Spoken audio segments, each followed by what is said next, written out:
Come applicare il maniglione? Estrarre l'angolo della guarnizione con attenzione.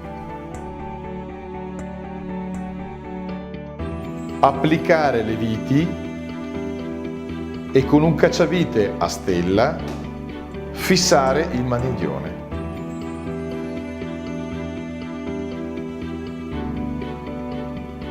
Chiudere dal basso verso l'alto e assicurarsi che la guarnizione sia all'interno della propria sede.